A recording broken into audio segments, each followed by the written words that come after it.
Today we're going to prune my variegated hibiscus because it is getting way too big. It is growing through the shelf. It is probably getting burnt on my Spider Farmer light. It is flowering non-stop, which I know is a beautiful thing and I do love seeing it. However, when it is constant and the flowers only last 24 hours, that just means there is a constant turnover of mushy leftover flowers all over the room at all times during the week and it needs to be controlled. Keeping up with this plant is honestly quite difficult because it dries out quite easily, even though I have repotted this not that long ago. Every time I repot it, give it 3-4 months and it's already like wanting to be bigger again. It is thriving, so I don't want to complain, but it can't deal with drying out at all. It just totally flops and gets yellow leaves very, very quickly. So it's not something you can just leave and ignore. It also is getting just a tiny bit spindly, and I would prune this plant probably about twice a year, and I give it a good prune. I don't do this with most of my plants, however with this plant it really just works. It is quite woody. It is kind of bushy, so it helps to control the way that it's growing, and it also can kind of grow outwards very, very fast, and that is just getting to a point where it's a little bit unmanageable. So that's all we're going to cover today. We're just going to chill, talk about this plant and prune away. I do have a full care tips video on this plant, Hibiscus rosa-sinensis. Is that all it's called? Yeah, Hibiscus rosa-sinensis Snow Queen, so it is a variegated version of it, and I do have a full care tips video about it on my channel. I will link it in the description if you're interested, but we're just going to talk about it in general today. Yes, I did get a new office chair. It is higher and it is in the videos now, which I don't know that I love, but there's nothing I can do about it. But it's much more comfortable than what I was sitting on before, So what I will do is show you as it is now. I'm going to just lower the light level so that it's not super washed out. But this is it. It's kind of hard to see how big this is, especially because we have a Hoya blocking it here. But this is her, and she's kind of just growing wildly. Beautiful. But I'll show you the issues that I'm having. Oh my god, there's literally a flower in here. So it's just flowering everywhere basically. This has grown through the I'm not showing this very well. This has grown through the shelf and is now flowering. Look at that. Wow. Yes, it is beautiful, but it is just getting a little bit out of control. I probably shouldn't have done that, but I did clear most of the flowers from here yesterday. I probably picked up about 10 or 12. This is one that has just been spent in the last 24 hours. So it's just like that. Every day I get like 2 or 3 flowers that I have to pick up that are kind of falling on other plants. We have yellow leaves. That is honestly just a constant fixture of this plant for me because it gets yellow leaves so quickly. Before almost the leaves droop to show me that it's thirsty, there will be yellow leaves. So it's just, it has a high leaf turnover. Most of them I just throw back into the pot here because lazy. But yeah, I mean, it's absolutely beautiful, but it does just need to be controlled slightly because it is, like I said, it's growing through and covering a lot of the underneath plants. Oh, there we go. There's some flowers. And I told you I did just clear this. So it's just all the time. Now, if you want this plant to flower, do not prune it. However, I've had this flowering for quite a few years now, and so the novelty of it has kind of worn off a bit, I guess. It just needs to be tidied up a bit. It is beautiful. Obviously, because of leaf loss, we can have branches that look like this. Most of them are still good though. There's what the flowers look like before they're ready. This is one that has fallen off. This is one that has yet to flower. Leaves are getting bigger in places. Like, it's a really happy plant. I'm not complaining in any sense of the word. Look at that leaf, wow. Like, unbelievable. It's like art, this plant. I do love it so much. Just showing you some of these beautiful leaves. But yeah, look, I will be doing a houseplant tour very, very soon, but we don't have a lot of space in here, okay? Like, this is just a jungle. So things need to be managed from time to time. I would love if I could let all of my plants just grow and have no restrictions on how big they get, but that is just not the reality when you're indoors. So we will be doing that. And like I said, it reacts quite well to pruning. Look at this. This has just grown in a really bent way because it's hit the top of this. We have it growing on the wall back there. Like, it's just too much. It's also getting really, really awkward to take this out and water it, because I always have to take it out when I water it, because it really needs to be fully watered through each time, or it will just dry out too fast. So I always take it to the bath, and getting it out is not super easy and is a bit scary because it looks like you're gonna knock everything. So let me take it out and show you. It is in quite a big pot, hand for scale. But yeah, let me show you it. So the way that I normally get this out is I make sure this Hoya is out of the way. And then I partly just have to drag it out of here. Yeah. So you see how big it is? It is so kind of misleading because when it's in there, it kind of does tuck away a bit, but it is so big. Look how beautiful it is. I do wish I had all of the space in the world for you, my love, but I do not. Here, thankfully it is flowering so I can show you.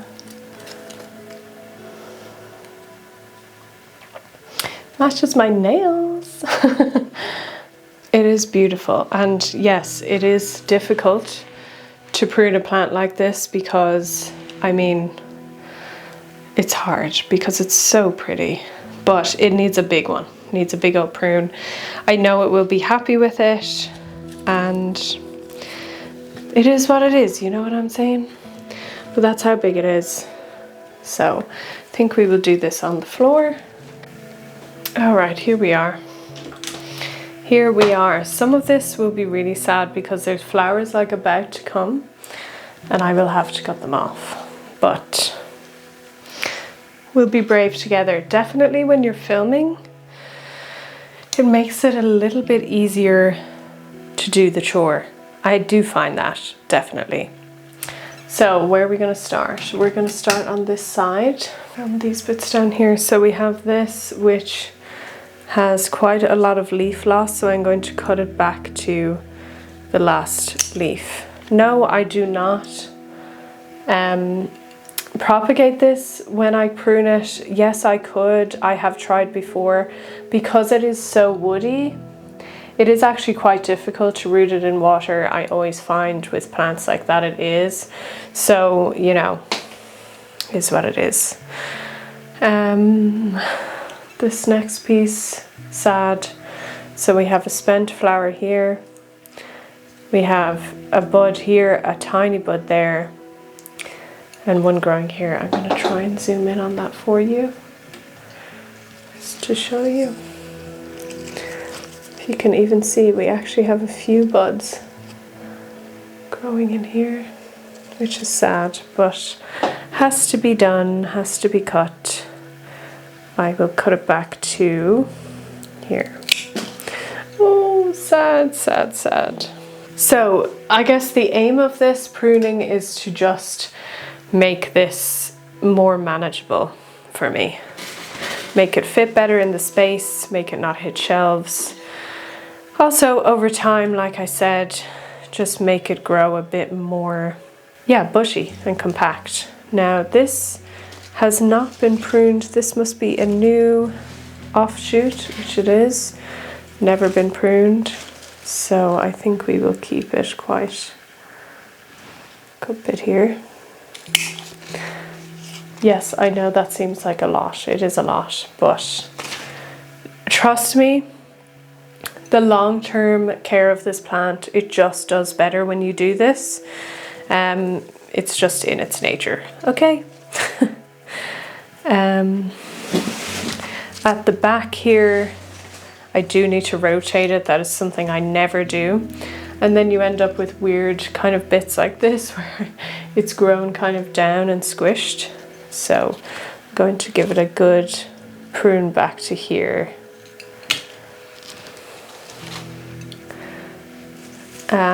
Yeah, so it needs to be turned for sure. Any yellowing leaves I'm also just going to cut off because it won't be long before they're gone anyways. This leaf is a bit weird. Where are we going next? We're moving up a little bit to this kind of canopy. Yeah, so you can see here, if I turn it, maybe you can see. This is where I last pruned to. Maybe you can't see that. Let me zoom in. So I cut here previously and it's split into two. So that just shows you the benefit of doing that is a lot, and cutting down lower so that it branches lower. It's all really important into kind of the growth habit of this plant. And yes, so for bushy plants like this, you want branching like that. That is the optimal thing. So I'm going to cut these probably about there. Encourage it to branch out again.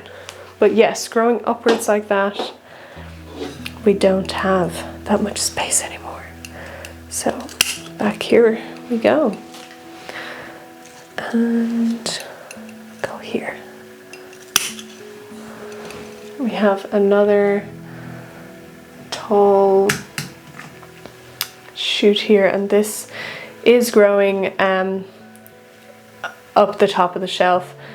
There is a little bit of burning on this leaf. I'm honestly surprised at how little burning there is on this. Bit mad. This is another example of one that was branched down here. So it was pruned down here and it split into 1 and 2. Yeah, so I think we will cut down to there, which is very low, but we need to do that at the top because it is hitting the limit there. Oh, there's the one with the flower gone. Sad, but beautiful. I do kind of aim when I do this to try to cut every single branch so that we get kind of the maximum bushing effect. And, you know, because I only do it twice a year. Well, twice a year is a lot for houseplants, I feel, for somebody that doesn't cut their plants, but this is just an exception for me. Now, this shoot is quite woody. Already has been cut back before. We have one here that, look how speckledy they are, but this has quite a bit of leaf loss here. So I will cut it way back down here. This is quite woody up to about this point. All of this is very woody. It's kind of an old one. So, I mean, you can cut the woody one. It's not going to make any big difference, but I'm probably not going to go as low with this. We're getting there. It already looks so much smaller. We have this that hasn't been cut. There we go. We have this that hasn't been cut, which has quite a bit of leaf loss as well. So I'm going to give that a chance. Anyone else I haven't cut? There's a few kind of offshoots down here. Some that actually aren't even variegated.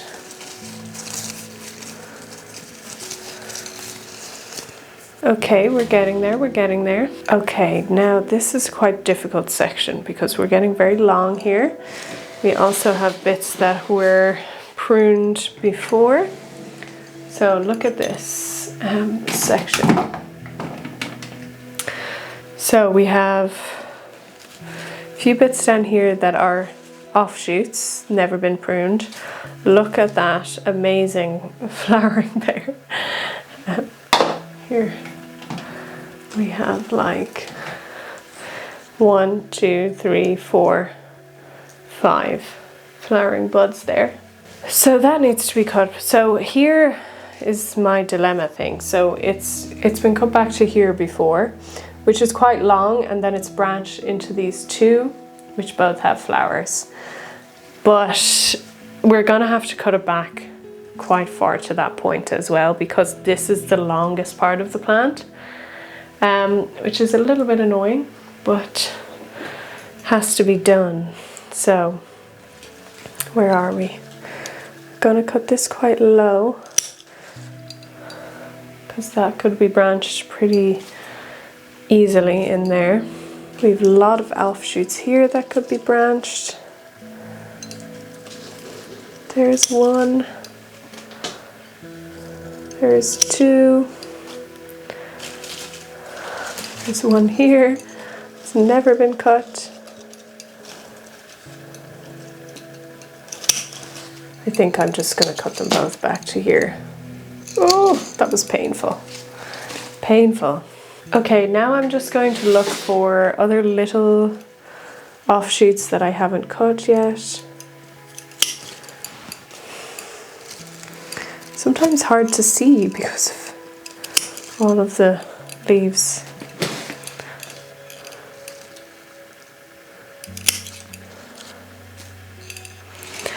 Just want to make sure now that I've gotten everything. And that's it. Like, if I didn't do this, this plant would get to a stage where it would just frustrate me. I mean, it was getting to that stage, but you know, it is probably going to stay one of my all-time favorite plants. And in order for me to keep that going, this is the management that I have to do to make sure that this plant fits into my collection still, because if I didn't, honestly, it would just become, like I said, just not manageable at all. And we can't be having that because she needs to live a long, beautiful life with me. Okay, I think that we are done. So I look at it, it's so much smaller, but this will result in much better growth for this, and it will continue to stay nice and happy. But yeah, like, this will just mean that it will continue to be really happy. I do like to prune it around this time of year because it still has time left. It is July, by the way. It still has time left to kind of recuperate from this and still push out new growth before we head into winter. That's kind of my preferred way to deal with this plant. So yes, I will hold it up so you can see the dramatic difference on how it looks now. And just to show you how much I cut off, all of this, which is a lot. Let me show you. Excuse the dirty plant bits on the floor, Hoya flowers, etc. So this is all that I cut. Let's show you the final reveal. Yes, it is still quite a big plant, but this is a big difference. And yeah, it will be very happy with what we've done today. So thanks for all your help. Let's put this back. So much easier to put back. Going to turn it slightly. So that is it for this video. If you are interested in-depth care tips on this plant, like I said, I have a full video on that. It will be in the description. And also, if you have this plant, that's just an example of how much I prune when I do and what it looks like before and after. And this is how I get this plant to really thrive as well. That highlight and lots of watering and you'll be just fine. So I hope that you enjoyed. Thank you so much for watching, and I will see you very soon in the next video. Bye.